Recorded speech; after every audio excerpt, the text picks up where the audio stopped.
Capsicum egg rice எப்படி செய்யுதுன்னு பார்க்க போகிறோம். கடாயில் எண்ணெய் ஊற்றிட்டு எண்ணெய் நல்லா சூடான உடனே கடுகு போட்டுக்கோங்க. கடுகு நல்லா பொரிஞ்ச உடனே வெங்காயம் 2 வெங்காயம் சின்ன சின்னதாக கட் பண்ணி வச்சுருக்கோம். வெங்காயத்தை போட்டு நல்லா வதக்கி விட்டுக்கோங்க.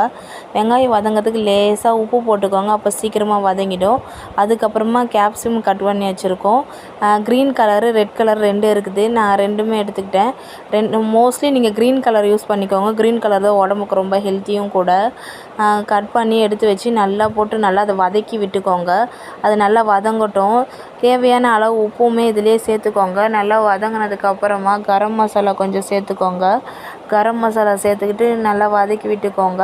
அதுக்கப்புறமா 2 முட்டையை உடச்சி ஊற்றிட்டு முட்டையை நல்லா கிளறி விட்டுக்கோங்க. கிளறினதுக்கப்புறமா ரைஸ் அதில் கொட்டி நல்லா கிளறினீங்கன்னா நல்லா சூப்பரான டேஸ்டான கேப்சிகம் எக் ரைஸ் ரெடி ஆகிடும். ட்ரை பண்ணி பாருங்கள், நல்லாயிருக்கும். தேங்க்யூ.